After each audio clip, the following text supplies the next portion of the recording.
l'état. Alléluia. Alléluia. Parabole liée à ce loba. Au moment où il s'agit de loba, sur le terrain de verset, au moment où c'est la bandagi, au moment où il y a ce loba la foule. La foule, où il y a ce loba. Il y a ce loba la pharisien, il y a ce loba la scribe, et la disciple qui peut passer là. Alléluia. Or, les pharisiens, ce sont des gens qui maîtrisaient la parole de Dieu. Un pharisien, dans mon temps, il y a une loi, il y a une Bible, il y a une prophète. Les pharisiens, ils sont vigilants, on peut ça, il y a une Bible. À maîtriser un mot. Et si vous voyez, ça expliquer par mot. Et il faut enseigner la parabole. Pour pas comprendre, en fait, vous savez, même dans le Seigneur, notre Seigneur Jésus-Christ, sa façon de prêcher avec lui est multiforme. Et parmi ma forme, on va utiliser parabole. Il y a une façon pour à transmettre un message. Comprendre à comprendre. Alléluia. Et là, qui façon d'ailleurs. Mais gloire à Dieu aujourd'hui. Par la grâce de Dieu, nous prêchons l'évangile qui est révélé par le Saint-Esprit. Alléluia. Il faut saisir le temps. Le mot dans le temps, la parabole, oui, ça lit, mais la parabole est révélée parce que notre Jésus-Christ est la vérité. Et au moment où on est sur le côté, il y avait des Sadducéens qui sont pharisiens. C'est-à-dire que qui n'a pas besoin de l'animal qui est en coup de Zali, et les Sadducéens vont prendre la résurrection après la mort, ils ont raté. Alléluia. Et voilà, sur le panier de Bible, dans le livre Actes des Apôtres, chapitre 23, au moment où Paul tombe qui est à expliquer. Parce que là, je suis pas raté, mais je suis pas animé. Alors, il a fallu que la vérité, qui est Jésus-Christ, la vérité aille à éclairer, la vérité aille à couper ça, aille à expliquer dans l'eau, dans la question au besoin dans l'eau, dans le problème au besoin dans l'eau, réponse dans l'eau, il y a l'eau, il y a un Jésus qui a vendu, à expliquer full mobimba, à expliquer. Aujourd'hui, Seigneur Jésus a dit, le but, oh, il est c'est bien d'avoir les biens de ce monde. C'est bien de lire un mot, mais cela ne suffit pas. Na bien autre soir, tu es baqué lobby la biseau, tu as un compte à rendre et pas ça. Alléluia. Alléluia.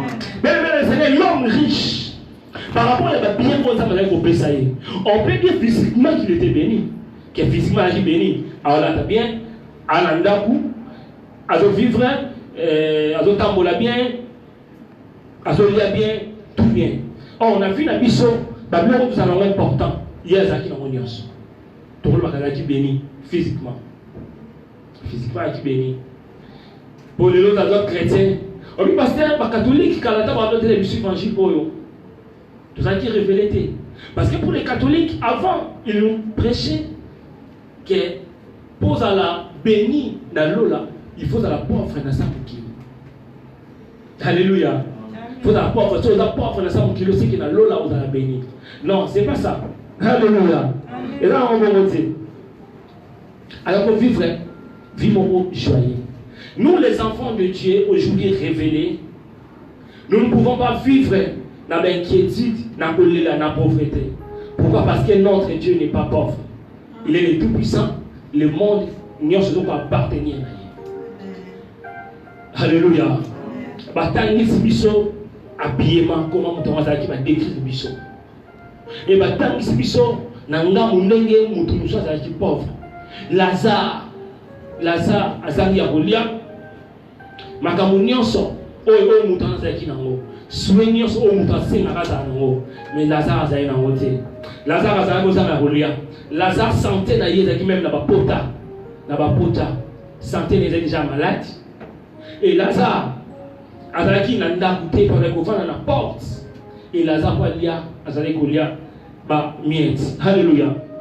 Les pauvres bande kolia ba miette c'est ko tomber na kati ya table ya motambo. Écoutez bien aimé dans le Seigneur. Oh pour muta comme na miette. Il faut mettre où tu as la lipa. La langue très bien. C'est important. Miette peut comme un miette et où tu as la lipa. Or, lipa, et ça y est sur ma sœur qui est le Père de vie. Oh, alléluia. Donc, les miettes, si on a beaucoup assez. Pour pauvre, alia. Il va dire que où tu as la lipa. Lipa, on a ce qui va bouquer un mot et du choc. Oh, quoi y a? Il y a moins de miettes. Oh, il y a un abolia. Oh, il a fallu un homme.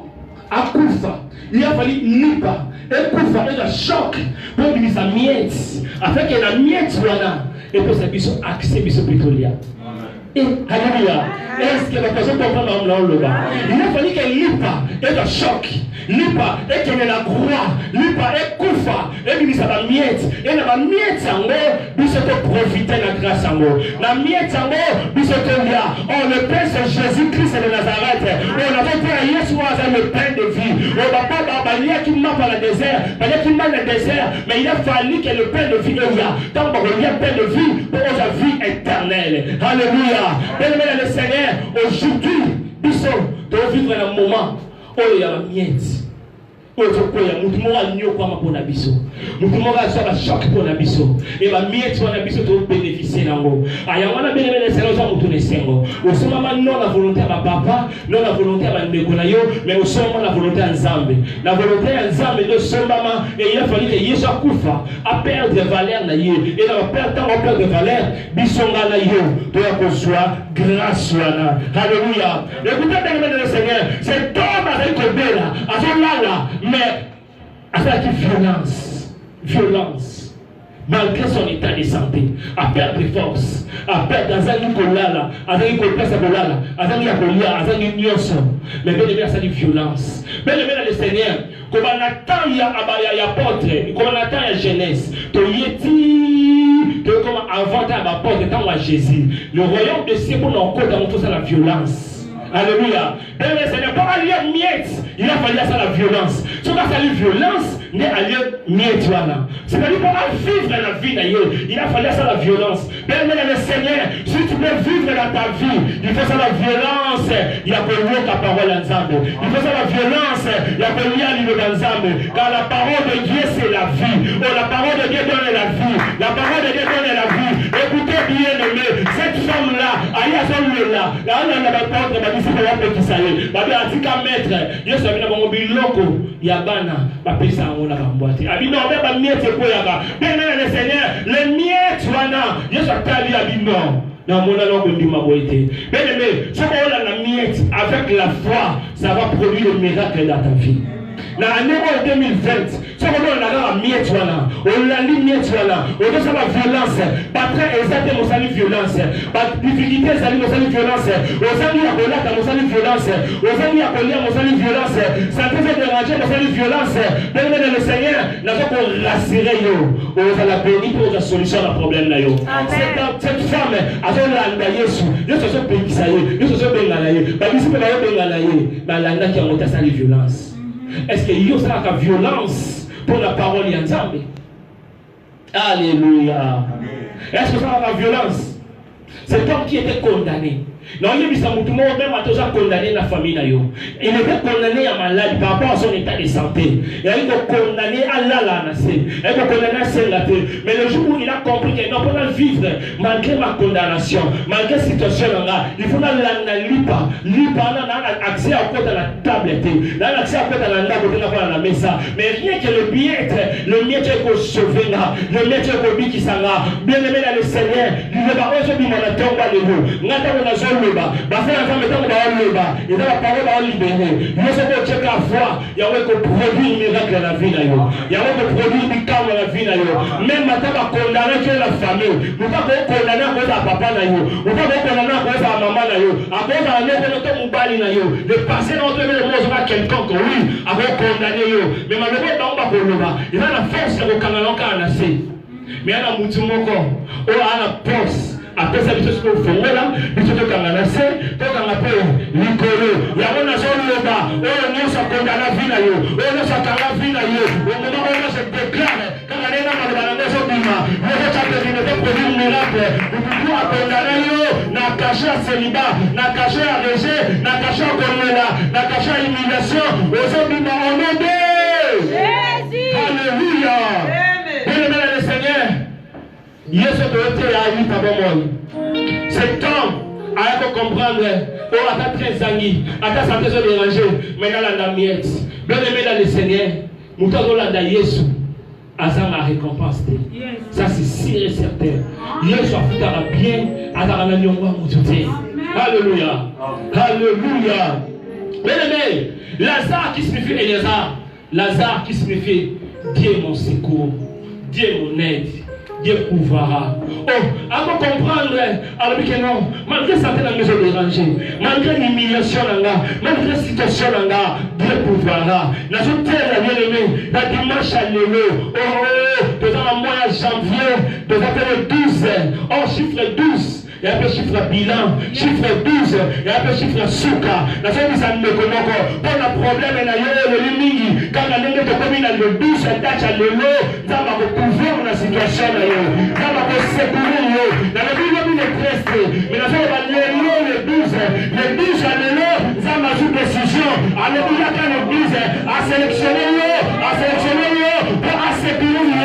Le secours ne vient ni de l'homme, le secours ne vient ni de l'honorable, ni le président, mais le secours vient de l'éternel qui vient. Le ciel et la terre, il y a moi dans le bas, Zambe Wana de Sambela, Zambe Wana Ndimi malgré la terre, Zambe Wana Ndimi malgré Tongo, Zambe Wana Ndimi malgré ma ligne, à secourir une vie d'ailleurs, dans le bien secourir une vie d'ailleurs. Écoutez bien aimé, on les bouge à l'eau, il y avait aussi une femme perte de sang depuis 12 ans, on comment qui a bâti. Mais les jours où la femme a écouté à Yesu, a simé Yesu, le fait qu'elle a l'humour qui n'a pas connu, a permis à déplacer la présence à Yesu, et le mettre dans le simba et produire un miracle. Et on a le but à Yesu, c'est le choix bien. Mais quand on dit qu'on a connu, mais quand on se connaît, on a joué des décisions que l'église, on a bien aimé la présence de Nzambe, si Nzambe a secourir, a fait une solution. Oh, mais celui qui donne la solution, c'est Jésus-Christ de Nazareth. C'est Jésus-Christ de Nazareth. Ça m'appelle ça la solution. Solution vie là yo. Nous avons les missions mini. Donc quand on attend la solution, on attend le repos. C'est lui qui donne le repos. C'est notre Seigneur Jésus.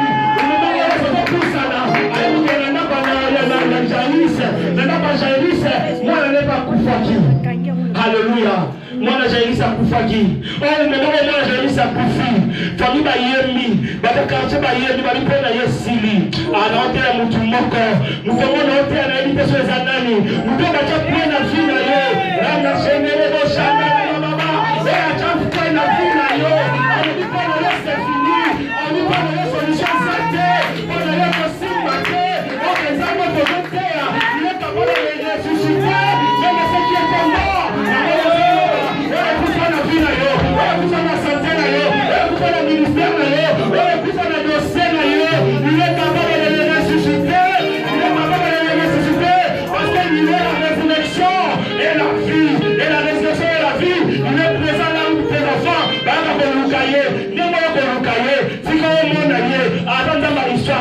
Il est le même hier, aujourd'hui et éternellement. Mais la seule qui le tous, mais pas capable de ça la prendre la vie.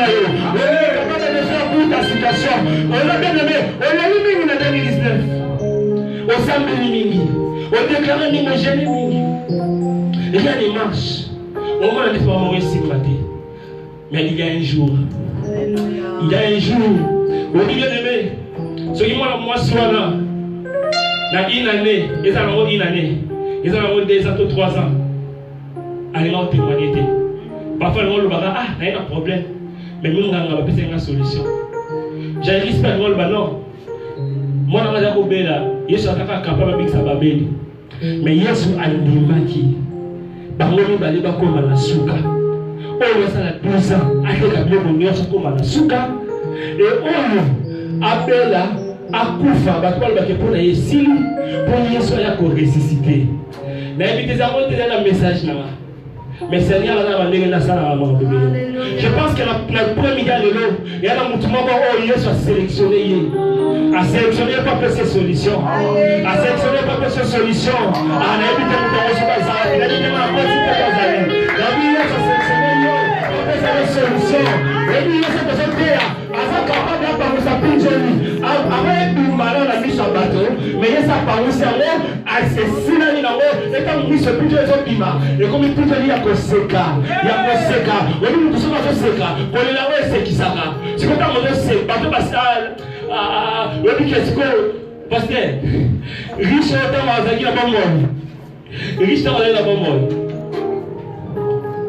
Agoniokola Lazare. Après ça a été.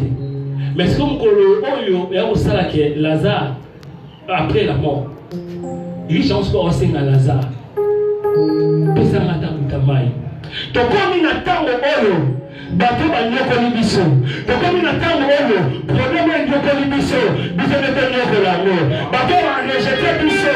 To comme il a moment, on va me disposer, ba grâce à chaka na biso. Allez exposer, ado ya chaka na yo. Allez exposer, ba bénédiction ya yo. Quand on va exposer, c'est là qu'on met en moni. Donc il m'a dit bah oui, certainement, c'est lui-ci un homme de Dieu. Certainement, c'est lui-ci un homme qui sert Dieu. Oh bien aimé le Seigneur. Donc comme il attend le bateau va primer la libiso. Bateau va neuro libiso.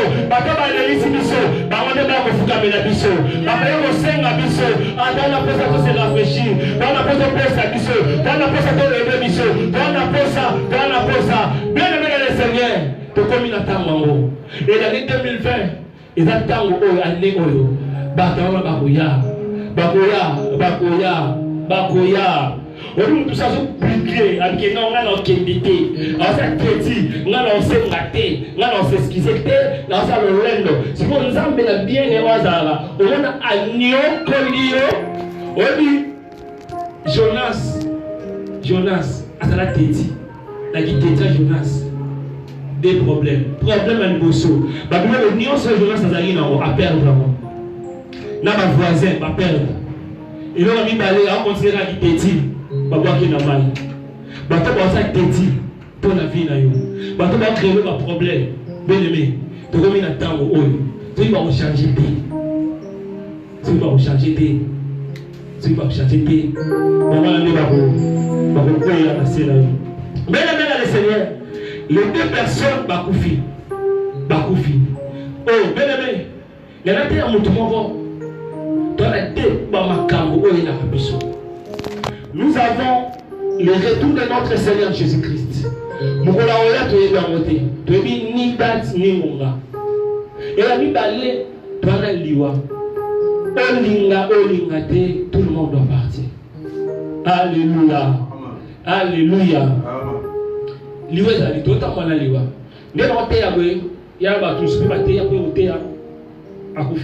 Même la chair peut pas koufa. Liwa est et à chaque fois qu'on est en l'église dit aujourd'hui notre mission, le message c'est de préparer Bissoba Nanzambe, qu'on préparer le retour à Messie, qu'on préparer le retour à Jésus. Et nous avons l'intérêt à prêcher la parole de Dieu comme il faut. Vous savez, la bénédiction c'est bien. Tout l'ingango, tout souhaitango, tout en apposango. Mais il y a un té nego sala biso et comme ça Bissoba Nanzambe. Au début, je disais qu'il y a bateau sans bon naïe. À une solution à problème naïe. Mais après votre solution, même l'église a été à comme on t'a à perdre. Parce qu'il n'était pas peut-être enseigné. Par ce message qu'on a l'église de l'eau. De comment la difficulté a été à moi. Bien aimé le Seigneur. Et ça, c'est pour nous avoir un monde, nous avons riche que nous avons. Non. Il est au joyau. Même à temps dans mbongo. Tout le monde a roi. Jacques Chirac a pas ça pour faire. N'a pas mbongo belé. Attends, on va faire un pays, on va faire le tapis rouge. On va faire des décisions pour nous. On va faire président pour la Congo Lunga. Zaïra Lunga, Mobuta Lunga, Oya Lunga. Et ça là. Mais il y a un péché qui est lié au joyau. Bien aimé dans les Seigneurs. Question mon nez les a. Après la mort. Mais il y a l'église. La richesse, en vrai, pas condamné qui a voté. Que l'homme riche était condamné. Non, il n'était pas condamné. Mais le problème, c'est comment on a conservé qui, comment on a géré qui, richesse. Vous savez bien aimé dans le Seigneur, par la grâce de Dieu, nous sommes bénis pour bénir les autres. Nous avons appelé ça biso, pour biso peut ça battre. Par là, je voulais un peu, même les hommes de Dieu, parfois on a mis sur les réseaux sociaux. La plupart des églises aujourd'hui en Europe sont des associations. Mais dans le bilan, combien d'églises on va soutenir la batte en tant qu'association? N'est-ce pas que c'est un mensonge la prophétie? Amen. La parole reste la parole. Ils ont une association. Combien de pauvres, même quand on va dans l'église, l'église est dans la parole. Aujourd'hui, moi, je suis à la salle.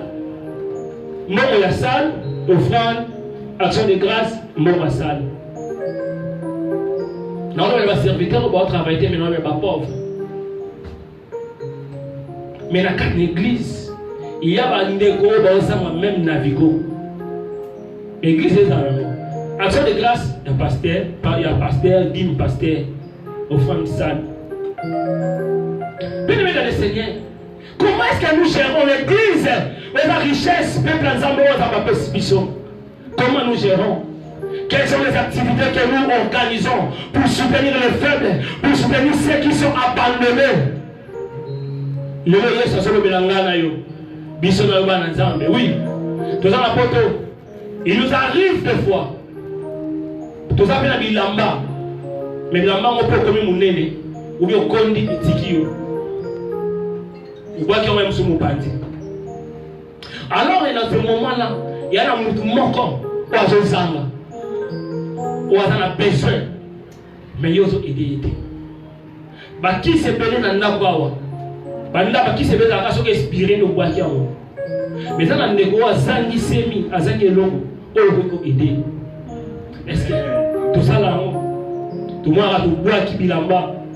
Et celui qui fait ça, tu fais ça quand bilamba ou bemba ou en valeur. Tu veux voir on a c'est catholique.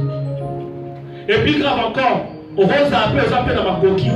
Mais il y a un appel l'homme de Dieu. Servant de Dieu, chante l'Éternel. Aucun n'a secours catholique.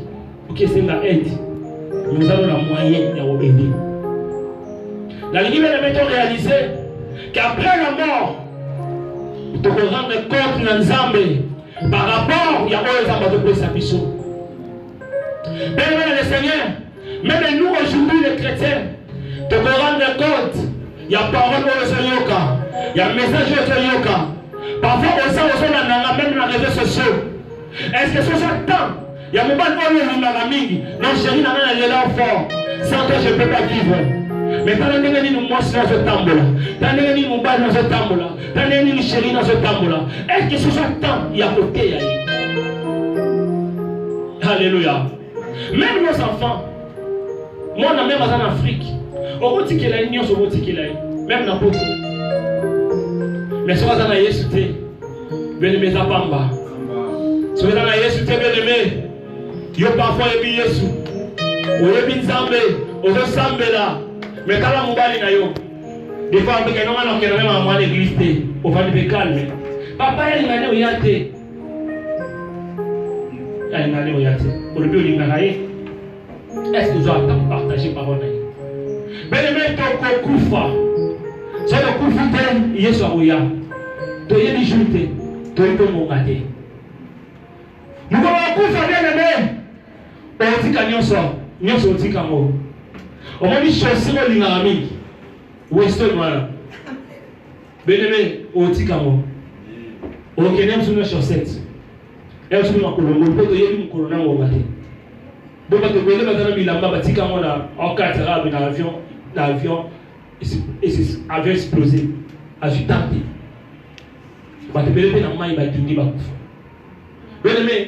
Et là-bas, il y a cher.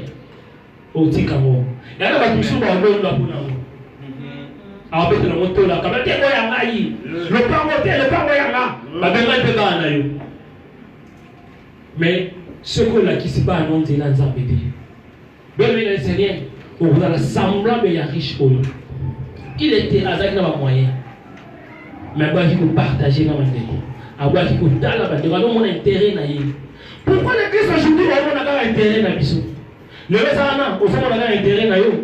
Qui a un ensemble là dans le ensemble. Ce qui est dans aucun lieu. Mais l'intérêt des autres aussi. Le message pour Jésus. Tout le monde appelle l'intérêt Yanzambe. Alléluia. Alléluia. Bien-aimé, après la mort, et comment à trop tard, et on a vu le fait de racheter l'État, car les jours sont tombés. Après la mort, et comme il est trop tard, Trop tard, bien aimé, attends le lit. On a Génaki, on a Sambelaki, yes, on a Mokola Souka, Naïba Binote. Mokola Souka, Naïba Yote. Nanako Yemba, Naïba Yote. Pourquoi? Parce que aux Alaki n'ont pas partagé. Parce qu'on a dit égoïste. Prêchons la parole de Dieu. Amen. L'église de Dieu, prêchons la parole de Dieu. Jésus-Christ revient bientôt. Tant que ça, ils ont la bénédiction, autorité.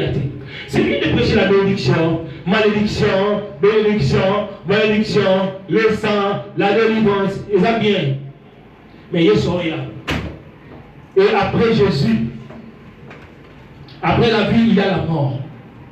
Est-ce que vous êtes prêts? Soyez soyez. Est-ce que vous êtes prêts? Soyez soyez. Pour nous négocier dans la richesse, pour nous négocier dans le vocabulaire. Mais parfois, pour nous aller dans le sous-moment où il y a parfois, pour nous aller dans le moment où il y a vous avez fait mais vous ne pouvez pas la paix, si vous avez non, tout c'est régularisé devant la famille. Mais je dis, dans la fornication. Et aujourd'hui, l'église, et comme on normal, l'église, dans le cas de la fornication, on va tellement de côté. On peut vivre dans une impudicité, au tel côté. Mais quel est ce Jésus-là? Oh yo yo, oh bien, est-ce que c'est Jésus de Nazareth, le véritable ennemi qui dit? Ou bien là, Jésus nous sous? Alléluia. Bien-aimé dans le Seigneur, rachetons les temps. Vous avez là. Abi, nana 5 frères. 5 y a grâce. Ben, il dit que non. Moïse, bazana ma prophète. Bayoka, bon, soit il dit, maman, t'attends que tu as fait l'homme qui va yokater. C'est-à-dire qu'il y a bien aimé, dans le moment où il y a yokanda, quand c'est un autre monde à Moïse, parce que ma caboche, sur le moment à Moïse, Moïse a la Bible. Sur le moment où le prophète va dans la Bible. Sur le moment où on a ça. Pour nous, je pense que le maintenant, c'est pas un miracle que Lazare a secoué, un miracle où on est dans l'ennemi. Quand c'est la tête, le moment où on a miracle pour nous démarquer sur aux autres. Quand c'est la tête, le moment où on a pu faire sécurité pour nous démarquer sur aux autres. Dans le fait, il mais ah, il y a ce temps où il y a dans le peuple, dans la foule, dans la pharisien, dans la scribe. Et il y a ce côté qui, dans le langage de la pharisien. Et au monde qui est au sein d'Abraham, à côté de la langage de la pharisien. Parce que tu es bien au la sous, tu es un sein d'Abraham. Mais biso na ba ange, ba to ba fana ba saint, na ba vivant. Biso to saka na ba ange, to mata to za peme na Nzambe. Na Abraham to za na peme. Mais le col à bango, ba penser na bango. Le monde aujourd'hui va focaliser, ba musulman, ba juif, na Abraham. Par rapport à l'arbre généalogique, par rapport à la grâce, par rapport à l'histoire, par rapport à notre père de la foi. Et ça veut dire que chrétien, tout musulman. Message et quand pour même dans père Abraham, on dit Abraham. On dit Moïse. Mais le plus grand problème, c'est acte ni au bateau sale. Mais le acte ni au yozo sale. Donc, on a un message par la grâce de l'Église et l'Église. Vous savez, dans 100%, il y a vie autour de nous. 30% quand il y a des dans 100%, il y a salaire aux autres. Tant que ça, 30% d'ailleurs. Je m'explique. Par contre, sur 1000 euros, au long du Rwanda, au Tinimon en Afrique, au Sami Bilamba, au Lia, au Kaba, crédit, par relation de manière, on peut y transport. Dans 1000 euros, on s'est retrouvé peut-être dans 300. Peut-être un peu moins. Alléluia. Amen. Mais le problème, c'est comment on gère 1000 euros, on gère un bon monde. Si on se pour arriver à gérer un bon monde, on a bien au vivre. Et là, on est pour empêcher Bissot. Pour tout gérer via Gonzambé dans Bissot. Rien qu'avec les miettes, ils ont tombé parole ensemble. On peut même prêcher. Regarde l'église d'aujourd'hui. Mission histoire évangéliste. Mission, il y a bien la bâton l'église, il y a payer. Il y a Nzambe. Payer, il y a Bissot. Vous avez dit qu'on a Nzambe à gérer. na yo. Donc OK, même plus loin, même dans ndako siko vanda. Au côté partout. Parfois on utilise la chambre quelques pourcents, dans le salon quelques pourcents, toilette quelques pourcents. C'est-à-dire que quand on a un pourcentage il y a autre utilisant. Mais la plupart des minés, ils ont pas de bateau. Moi on a eu tant on fout dans on fout à pona ba na yo. On fout à pona bandeko na tant on ka bloquer le bandeko na yo. Pourcentage belé qui n'a pas de bateau sous. Biso moto za la OK. Mais comment nous gérons? Est-ce que nous partageons notre bien avec nos prochains? Est-ce que nous partageons la parole de Dieu avec notre prochain? Est-ce que nous marchons? Nous connaissons cause un miracle était. Mais crois seulement que Jésus-Christ revient bientôt. Et examiner vie na yo. Amen. Que ceux qui lié et joyeux aucun ne peut mettre ensemble. Amen. Ceux qui payent sur ce qui les lot aucun ne peut mettre ensemble. Parce que tout après la mort, chose après la mort, miracle après la mort, rien ne marchera, ça sera impossible. Alors bien aimé, examinez vie na yo, quand on monnaie qui est failli d'aller, quand on monnaie